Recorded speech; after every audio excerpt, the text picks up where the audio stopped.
গত এক বছরে যদি আপনি সোনা বা রূপায় বিনিয়োগ করে থাকেন তাহলে নিশ্চয়ই কিছুটা লাভ হয়েছে। কিন্তু আশ্চর্যের বিষয় হলো একই সময়ে যদি কেউ বিটকয়েনে বিনিয়োগ করতেন তাহলে লাভ হতো প্রায় দ্বিগুণেরও বেশি। যেখানে সোনা ও রূপার দাম বেড়েছে প্রায় 40 থেকে 45%, সেখানে বিটকয়েন একাই বেড়েছে প্রায় 90%। বিনিয়োগের দুনিয়ায় এই সংখ্যাগুলোই এখন নতুন বিতর্কের জন্ম দিয়েছে। বিনিয়োগের ভবিষ্যৎ কি এখনো সোনায়, নাকি সেটা ধীরে ধীরে চলে যাচ্ছে ডিজিটাল গোল্ড অর্থাৎ বিটকয়েনের হাতে? আধুনিক অর্থনৈতিক বিশ্লেষকরা দেখাচ্ছেন যে বিটকয়েনকে ডিজিটাল গোল্ড হিসেবে প্রবর্তনের পেছনে একটা অদূরদর্শী অর্থনৈতিক কৌশল কাজ করেছে।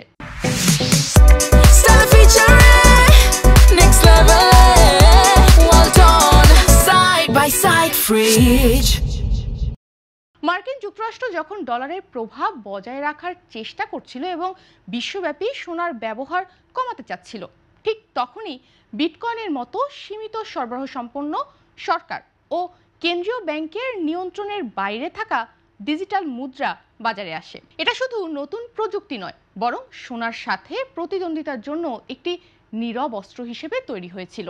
সোনা যেভাবে প্রাচীনকাল থেকে মানুষের আস্থা ও মূল্য সংরক্ষণের প্রতীক, বিটকয়েনও একইভাবে ডিজিটাল যুগে সেই ভূমিকায় দাঁড়িয়েছে। এটি ডলারের শাসন বা বিশ্ববাজারে সোনার প্রভাবকে চ্যালেঞ্জ করতে সক্ষম, আর এর ফলেই আন্তর্জাতিক অর্থনীতিতে নতুন ধরনের যুদ্ধ শুরু হয়েছে, সোনা বনাম বিটকয়েন, যেখানে প্রতিটি বিনিয়োগকারীর দৃষ্টি এখন নতুন এই ত্রিকোণ লড়াইয়ের দিকে। গত এক দশক ধরে বিশ্ব অর্থনীতির ক্ষেত্রে ডলারাইজেশন একটি গুরুত্বপূর্ণ ধ্রুবক হিসেবে উঠে এসেছে। মার্কিন যুক্তরাষ্ট্রের লক্ষ্য ছিল ডলারের শক্তি বজায় রাখা এবং বৈশ্বিক বাণিজ্যকে ডলারের নিয়ন্ত্রণে রাখা। ডলারের আধিপত্য নিশ্চিত করতে তারা নানা ধরনের নীতি গ্রহণ করেছে, যার মধ্যে সোনার ব্যবহার সীমিত করা ছিল অন্যতম। কারণ সোনা শুধু একটি ধাতু নয়, এটি বিশ্বব্যাপী একটি স্থিতিশীল সম্পদ হিসেবে গণ্য হয়। দীর্ঘ ইতিহাসে সোনা প্রমাণ করেছে যে এটি অনিশ্চয়তা, বৈশ্বিক সংঘাত বা অর্থনৈতিক অস্থিরতার সময়ে মানুষের আস্থা ধরে রাখতে সক্ষম। সুতরাং ডলারকে শক্তিশালী করতে মার্কিন নীতি সোনার ব্যবহার কমানোর চেষ্টা করে, কারণ সোনা সরাসরি ডলারের শক্তিকে চ্যালেঞ্জ করতে পারে। তবে এই নীতির বিপরীত ফল দিয়েছে। মার্কিন যুক্তরাষ্ট্রের চেষ্টা সত্ত্বেও সোনার দিকে মানুষের আস্থা বরাবরই বেড়ে গেছে। বিশ্বজুড়ে এক বিশেষ গোষ্ঠী সোনা মজুত শুরু করেছে। বিনিয়োগকারীরা এবং বড় অর্থনৈতিক প্রতিষ্ঠানগুলো দেখেছে যে সোনা এখনো সবচেয়ে নিরাপদ এবং স্থিতিশীল সম্পদ। এই মজুত এবং চাহিদার কারণে আন্তর্জাতিক বাজারে সোনার দাম দ্রুত বৃদ্ধি পেতে শুরু করে।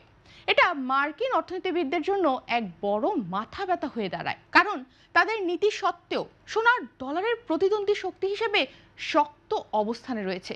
এই প্রেক্ষাপটে মার্কিন অর্থনীতির নতুন নীরব অস্ত্র হিসেবে আবির্ভূত হয় বিটকয়েন। এটা একটা ডিজিটাল মুদ্রা যার সরবরাহ সীমিত, স্বাধীন এবং সরকারি নিয়ন্ত্রণের বাইরে। মার্কিন প্রতিষ্ঠানগুলো এটাকে ধীরে ধীরে বাজারে চালু করতে থাকে, যা সোনার মূল্যবৃদ্ধি ও ডলারের নিয়ন্ত্রণের জন্য নতুন চ্যালেঞ্জ তৈরি করে।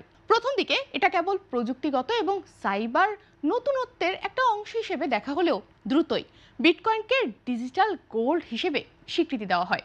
সোনার মতোই বিটকয়েনের সীমিত সরবরাহ এটাকে মূল্য ধরে রাখতে সক্ষম হয়। এছাড়া এটা সরকারের মুদ্রানীতি বা ব্যাংকিং নীতির প্রভাব থেকে একদম মুক্ত। বিশ্বজুড়ে এই পরিবর্তনের প্রভাব ইতোমধ্যেই দেখা যাচ্ছে। সোনার দাম বৃদ্ধির কারণ হলো মানুষের কাছে এটা এখনো সবচেয়ে নিরাপদ আশ্রয়। তবে ডলারের ঘাতক অস্ত্র হিসেবে বিটকয়েনও ক্রমশই বাজারে প্রবেশ করছে। বিটকয়েন বৈধতা পাচ্ছে। বড় বড় ব্যাংকগুলো যেমন জেপি মর্গান, মর্গান স্ট্যানলি এটাকে ট্র্যাক করতে শুরু করেছে এবং বিনিয়োগকারীদের জন্য ইটিএফ আকারে সহজলভ্য করেছে।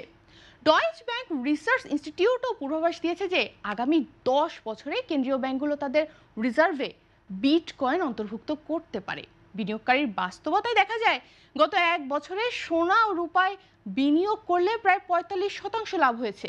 একই সময় যদি কেউ বিটকয়েনে বিনিয়োগ করত, লাভ হতো প্রায় দ্বিগুণ, প্রায় 90%। সোনা এখনো নিরাপদ এবং স্থিতিশীল, বিপরীতে বিটকয়েন ঝুঁকিপূর্ণ হলেও দ্রুত লাভের সম্ভাবনা বেশি। যারা ডিজিটাল অর্থনীতি এবং অর্থনৈতিক স্বাধীনতাকে গুরুত্ব দেয় তাদের দৃষ্টি এখন বিটকয়েনের দিকে। এর পাশাপাশি এই দুই সম্পদের মধ্যকার সম্পর্ক অর্থনীতিতে নতুন ধারা সৃষ্টি করেছে। সোনা হলো চিরন্তন নিরাপদ আশ্রয়, যা ঝুঁকিপূর্ণ সময়ে মানুষের আস্থা ধরে রাখে, আর বিটকয়েন হলো ডিজিটাল এবং সীমিত সরবরাহের কারণে মূল্য সংরক্ষক। ডলারের আধিপত্য এবং অর্থনৈতিক নীতির প্রভাবের বিরুদ্ধে বিটকয়েন এক নীরব যুদ্ধ চালাচ্ছে। এই দুই সম্পদের সংমিশ্রণ এবং ডলারের নিয়ন্ত্রণের চেষ্টা একত্রিত হয়ে বিশ্ব অর্থনীতিতে একটি জটিল ত্রিকোণ পরিস্থিতি তৈরি করেছে। সারসংক্ষেপে বলা যায়, যখন ডলার শক্তি বাড়ানোর চেষ্টা করছিল, তখন সোনা মানুষের আস্থার প্রতীক হিসেবে স্থিতিশীলতা বজায় রেখেছিল এবং তার দাম বৃদ্ধি পেয়েছিল। এরপর মার্কিন যুক্তরাষ্ট্র আনে বিটকয়েন, একটি ডিজিটাল নীরব ঘাতক, যা সোনার বিপরীতে এবং ডলারের পাশে দাঁড়িয়ে অর্থনীতিতে নতুন যুদ্ধের সূচনা করে। আজও বিনিয়োগকারীরা এই দুই জগতের মধ্যে বিচলিত।